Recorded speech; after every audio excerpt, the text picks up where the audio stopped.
भगवान भाव विभोर हो गए।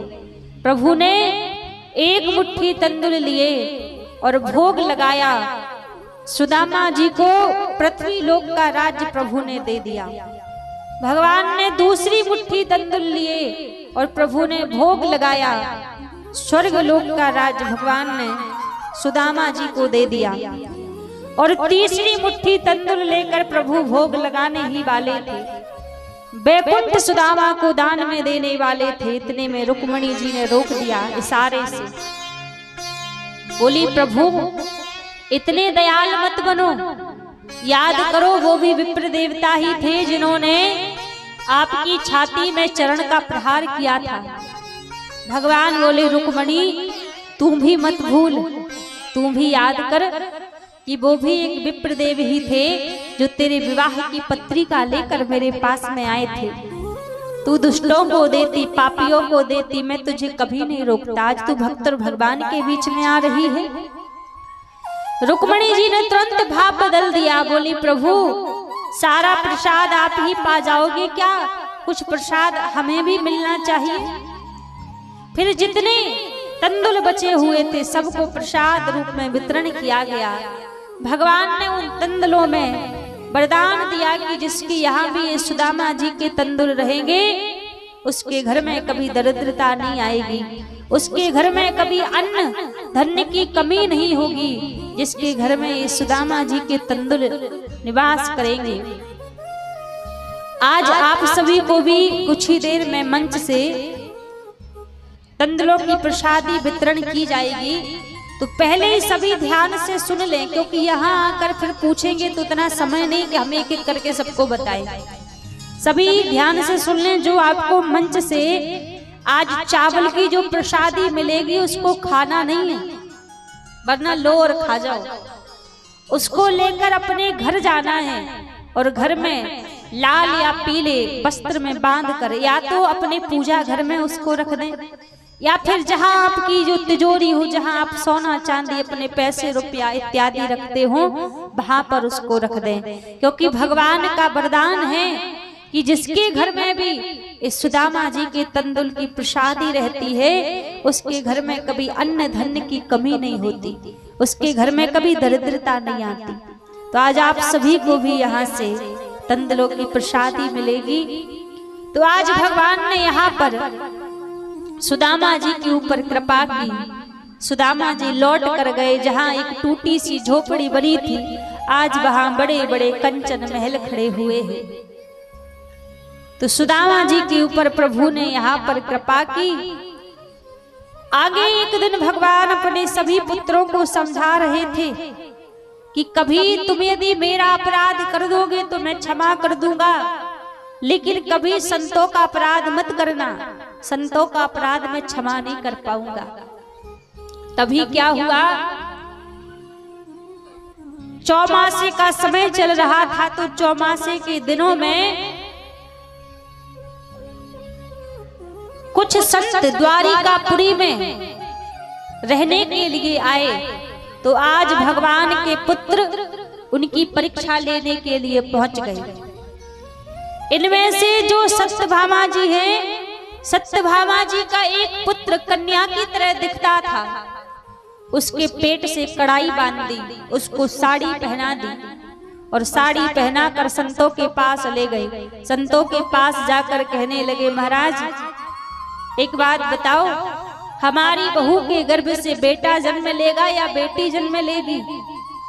संत ने क्रोध में आकर श्राप दे दिया कि इसके गर्भ से ना ही बेटा जन्म लेगा और ना ही बेटी जन्म लेगी। इसके गर्भ से मूसल उत्पन्न होगा, उसी मूसल से तुम्हारे वंश का विनाश होगा। जब लौट कर आए उस साड़ी को खोला तो वो कड़ाई मूसल बन गई थी। उस मूसल को पिसवा कर समुद्र में फेंकवा दिया।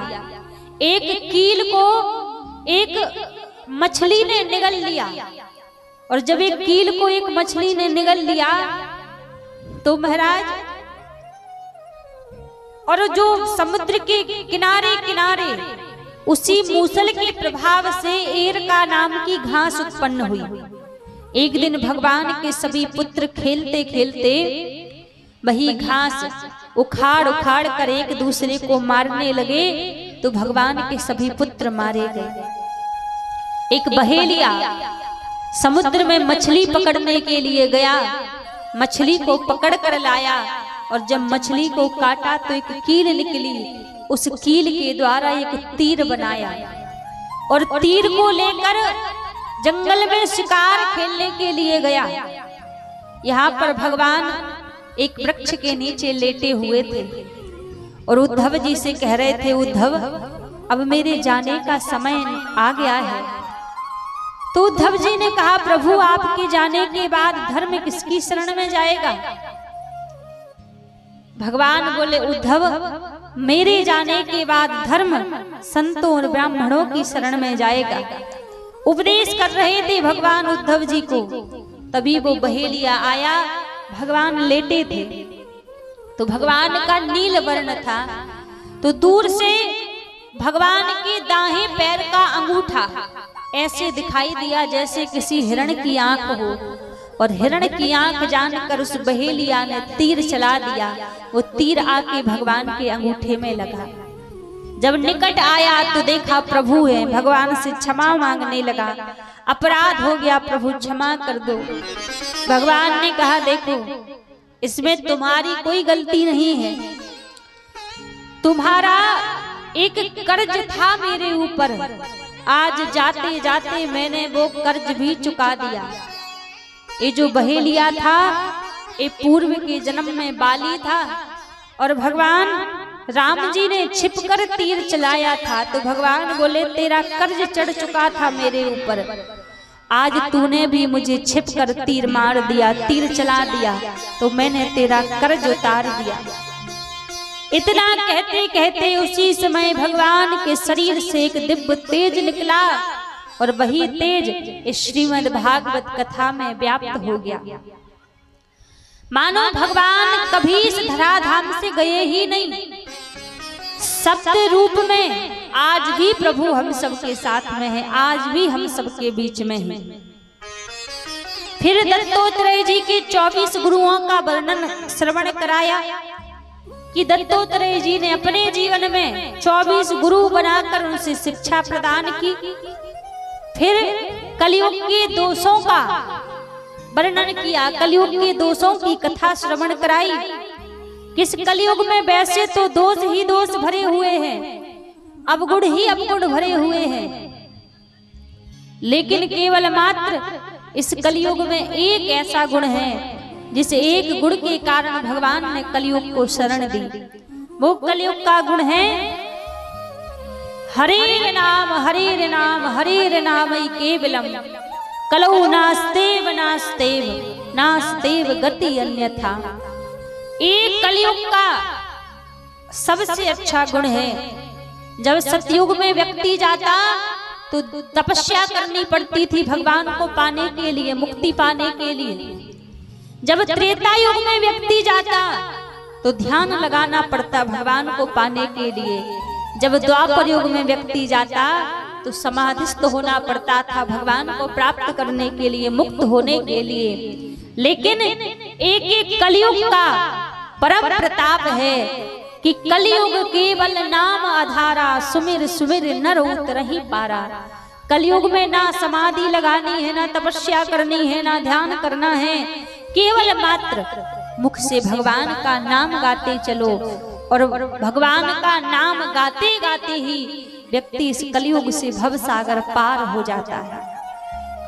और युगों में तप करना पड़ता था, जन्म मरण कई वर्षों तक भगवान की समाधि लगानी पड़ती थी, नाम जप करना पड़ता था, ध्यानस्थ होकर तब मुक्ति मिलती थी, तब कल्याण होता था।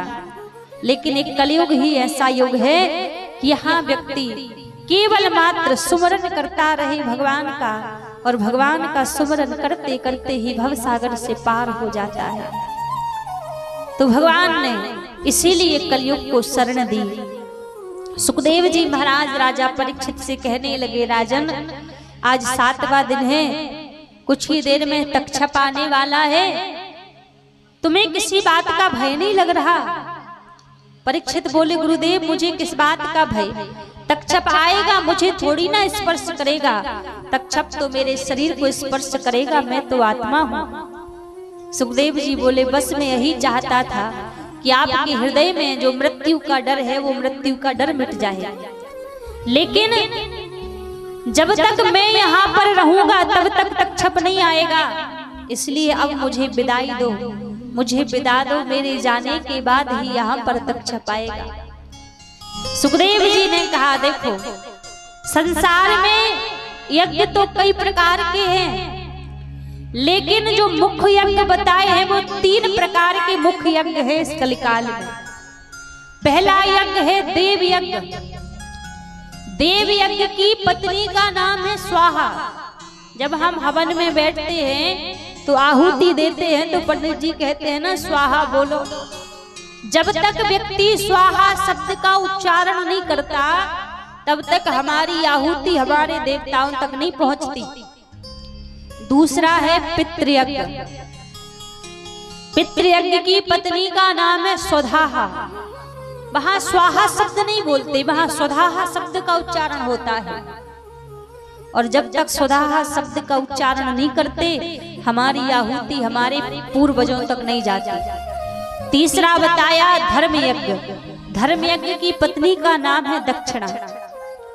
हम कोई छोटा सा कार्य करें, सत्यनारायण की कथा करवाएं या कोई बड़ा आयोजन करें, जब तक हम इच्छा अनुरूप दक्षिणा प्रदान नहीं करते तब तक हमें उसका फल नहीं मिलता, उसका लाभ नहीं मिलता। तो सुखदेव जी महाराज ने कहा कि आप हमें कुछ विदा प्रदान कीजिए, जब मैं जाऊंगा मेरे जाने के बाद ही तक्षप आएगा। राजा परीक्षित ने सुखदेव जी महाराज को विदा प्रदान की। सुखदेव जी महाराज गए, और जब सुखदेव जी महाराज गए उसी के तुरंत बाद ही तक्षप आया।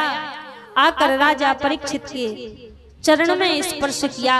उससे पहले ही राजा परीक्षित तो मन से भगवान में समाहित हो चुके थे। तो महाराज आज कथा का 7वां दिन है, विश्राम दिन है, और बस हमारे भी जाने का समय हो चुका है। तो कौन कौन हमें विदा देगा, विदाई कौन कौन देगा हमें? हाथ ऊपर करके दिखाओ। अच्छा सभी विदाई दोगे पक्का?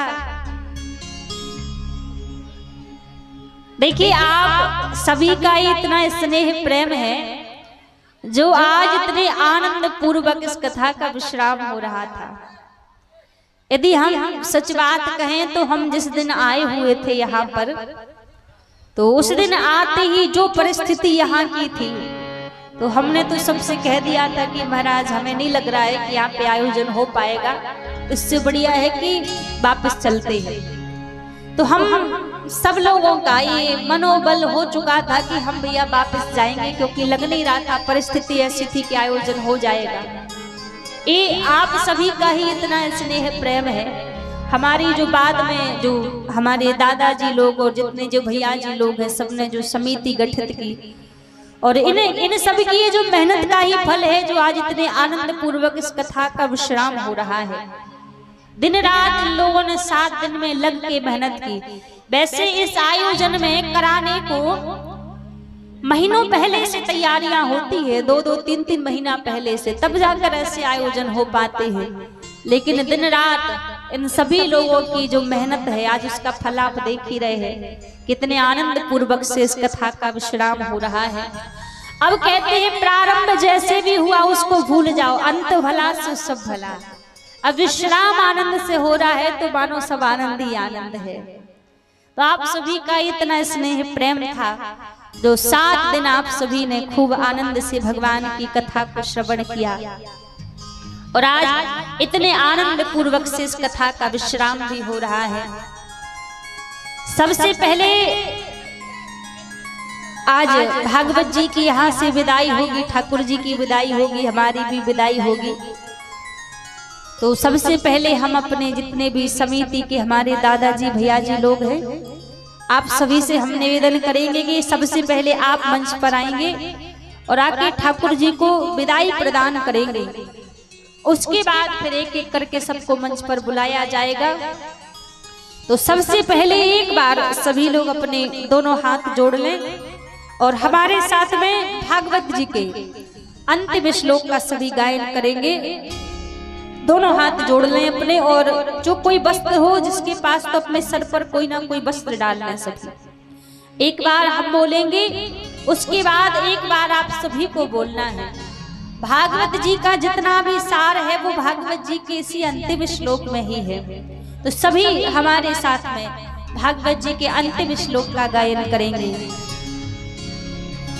नाम संकीर्तनम यस्य, नाम संकीर्तनम यस्य, सर्व पाप प्रणाशनम, सर्व पाप प्रणाशनम, प्रणामो दुख समनः, प्रणामो दुख शमनः, तम नमामि हरिं परम, तम नमामि हरिं परम, तम नमामि हरिं परम, तम नमामि हरिं परम। बोलिए भागवत महापुराण की जय हो, श्री बांके बिहारी लाल की जय हो। भागवत जी का जो जितना भी सार है वो भागवत जी के इसी अंतिम श्लोक में है। नाम संकीर्तनम यस्य, सर्व पाप प्रणाशनम, प्रणामो दुख समनः, तम नमामि हरिं परम। हमारे पूरे जीवन का आधार है, पूरे जीवन का लक्ष्य है, जीवन भर हम भगवान के नाम को गाते रहें, और जब जीवन का अंत होवे तो हरि परम, हरि हमें परम प्रिय लगने लग जाए, तो मानना कि आनंद से हमारा जीवन बीत गया, जीवन गुजर गया। तो जीवन का लक्ष्य यही है कि बस भगवान हमें प्रिय लगने लग जाए, भगवान हमें अपने लगने लग जाए। तो सबसे पहले हम निवेदन करेंगे, हमारे सभी समिति के जितने भी दादाजी भैया जी लोग हैं, हमारे प्रेम भैया पूर्ण समिति को लेकर आप मंच पर आएंगे। तो सबसे पहले आप ठाकुर जी को विदाई प्रदान कर, उसके बाद आप सभी को भी आने का सौभाग्य मिलेगा। और हाँ, यहाँ से विदाई देने के बाद अभी जाना नहीं है किसी को। हाँ, वरना हो सोचो कि विदाई हो गई है, प्रसाद मिल गया, आप जाओ ना। आज विदाई के बाद में बड़ा ही सुंदर, जैसे हमारे ब्रज वृंदावन में होली महोत्सव मनाया जाता है, वैसे यहाँ पर ब्रज की होली का उत्सव आज रखा गया है। तो ठाकुर जी को विदा देने के बाद बड़े ही धूमधाम से आज हम आप सभी यहाँ पर होली महोत्सव मनाएंगे। ठाकुर जी हम सब के बीच में आएंगे, राधा रानी ठाकुर जी की बड़ी सुंदर झांकी आएगी, और हम सभी के साथ में ठाकुर जी आज होली खेलेंगे। तो कोई भी जाएगा नहीं, सभी को आज होली खेलने का सौभाग्य भी यहाँ पर प्रदान होगा।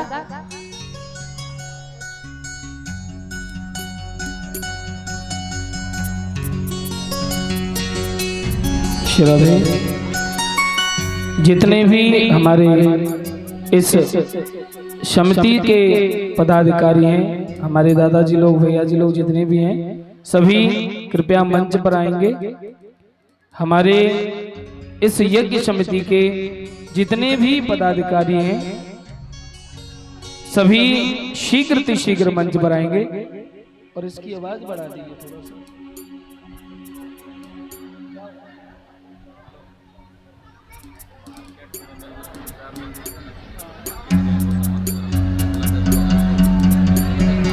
ठीक है, श्रद्धेय हमारी जो यज्ञ समिति है, अभी उन्हें कुछ समय लग रहा है, तो नारायण थोड़ा सा बोले लीजिए इसका। हरिओम। सभी ध्यान देंगे, जो भी हमारे दादाजी लोग जितने भी यहाँ हैं, जिन्हें भी सुदामा जी महाराज के चावल और भागवत जी की विदाई करने के लिए मंच पर आना है, पहले आप सभी आ जाएं। इसके बाद हमारी सभी माताएं एक एक करके आएंगी। तो मेरा निवेदन है, जो भी भाई आना चाहें शीघ्र आएंगे।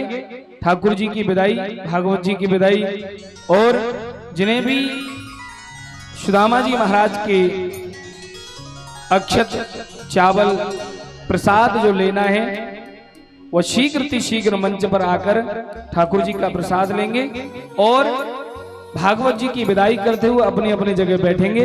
मेरा सभी माताओं से निवेदन है, कोई भी खड़ी होकर के अभी मंच पर नहीं आएंगी।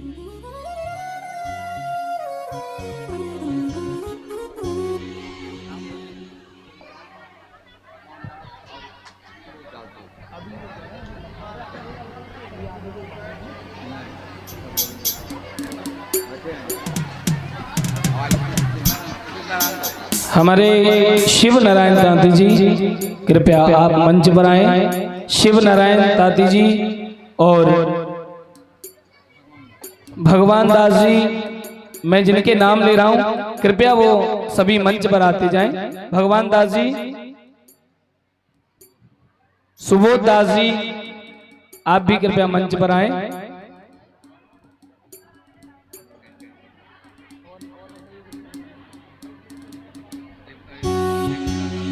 देवेंद्र दास जी, आप भी कृपया मंच पर आइए। मधुसूदन शाह जी, देखिए मैं जिनका भी नाम ले रहा हूं वो आप सभी शीघ्र मंच पर आएंगे, समय नहीं लगाएंगे। मधुसूदन शाह जी, डोमन शाह जी, आप भी कृपया मंच पर आए।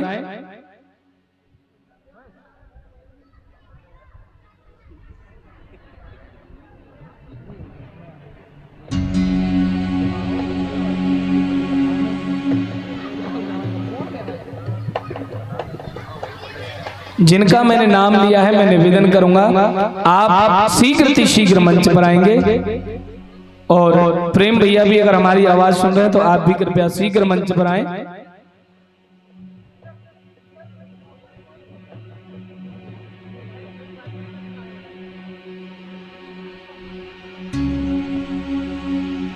जिनका हमने नाम लिया है सभी आप सभी शीघ्र मंच पर आएंगे, समय नहीं लगाएं।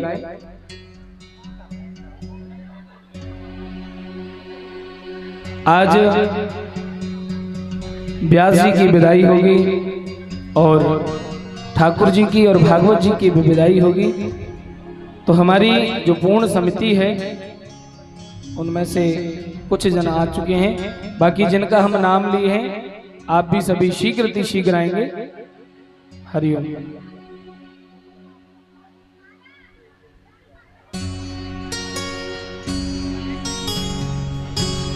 हो हरि की कथा सुनाने वाले,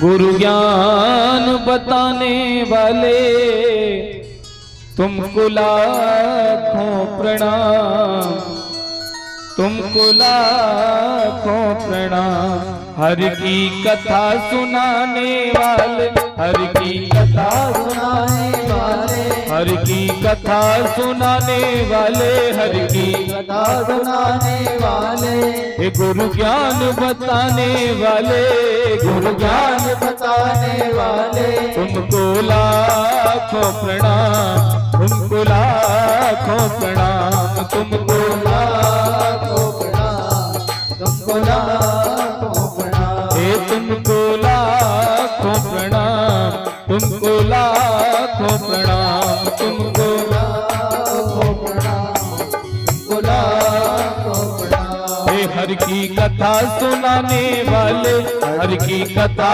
सुनाने वाले, प्रभु की कथा सुनाने वाले, प्रभु की कथा सुनाने वाले, तुमको लाखों प्रणाम, तुमको लाखों प्रणाम, तुमको लाखों प्रणाम, तुमको लाखों प्रणाम, हे तुमको लाखों प्रणाम, तुमको लाखों प्रणाम, तुमको लाखों प्रणाम, तुमको लाखों प्रणाम। जय हो।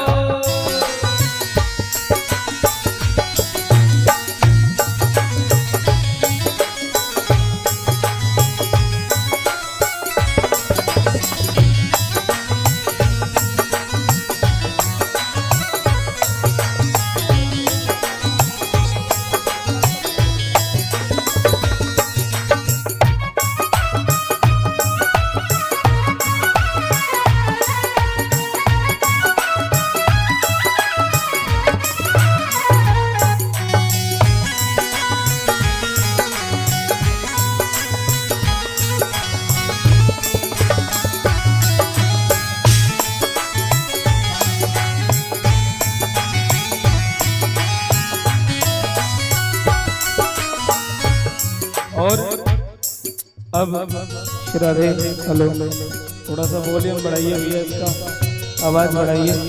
हरिओम।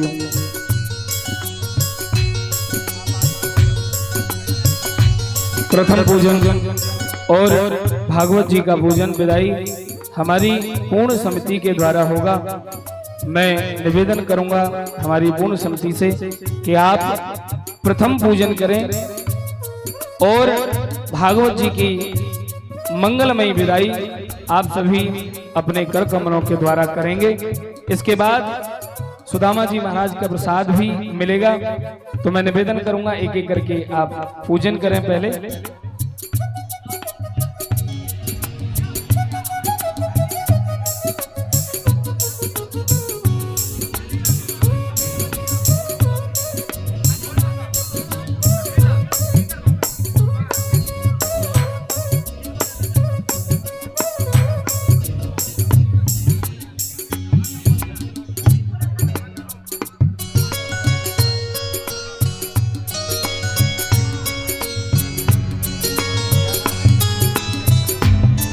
हमारे सुबोध दास जी के द्वारा, भैया जी इसका थोड़ा वॉल्यूम बढ़ा दीजिए, ट्रेवल डालिए थोड़ा सा इसमें।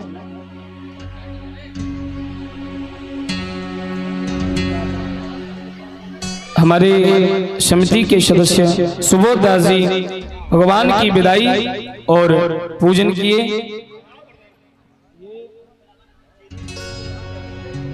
हाँ हाँ, दो मनसा जी भगवान के चरणों में 100 रुपए से विदाई कर रहे हैं। ठाकुर जी कृपा करें, आशीर्वाद बनाए रखें। सुबोध शाह जी ये 200 रुपए से विदाई किए हैं। बिहारी जी कृपा करें, आशीर्वाद बनाए रखें। प्रसाद ले लीजिए।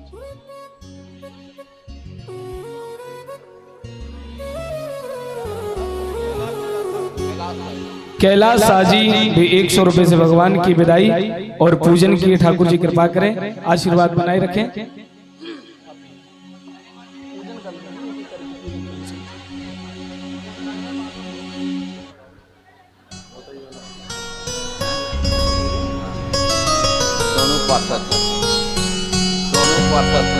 सोनू पार्षद जी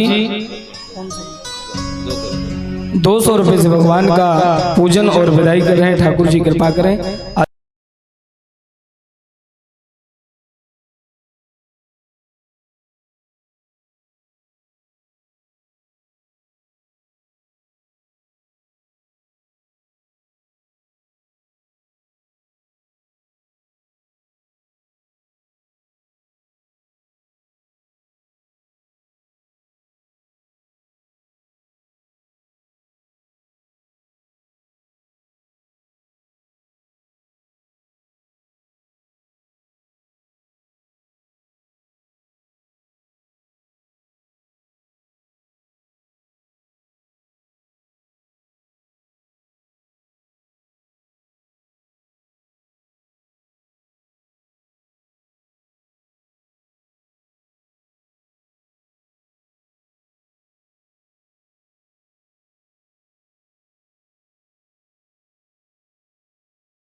कथा सुनाने वाले तुमको लाखों प्रणाम, तुमको लाखों प्रणाम, तुमको लाखों प्रणाम, तुमको लाखों प्रणाम। ये परशुराम तांती जी 100 रुपये भगवान के चरणों में अर्पण किए।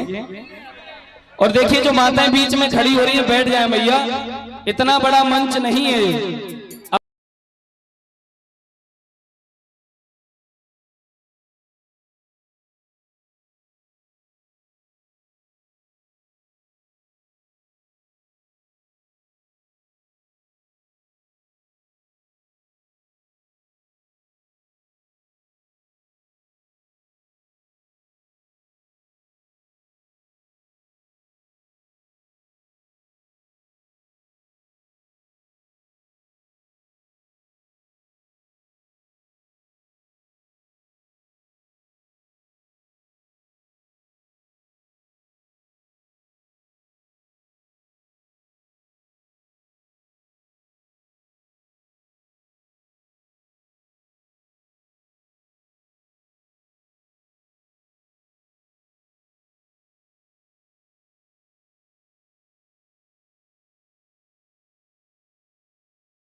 सभी माताओं बहनों से अनुरोध है, एक एक करके आए, अपने अपने जगह पे बैठ जाए, भीड़ इकट्ठा ना होने दे,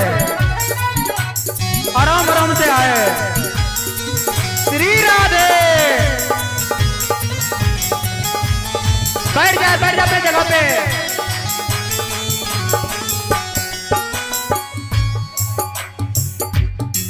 हम भूल रहे थे तन में, बल खो बैठे थे तन में, हम भूल रहे थे तन में, बल खो बैठे थे मन में, हम भूल रहे थे बन में, बल खो बैठे थे तन में, हम भूल। 1 मिनट।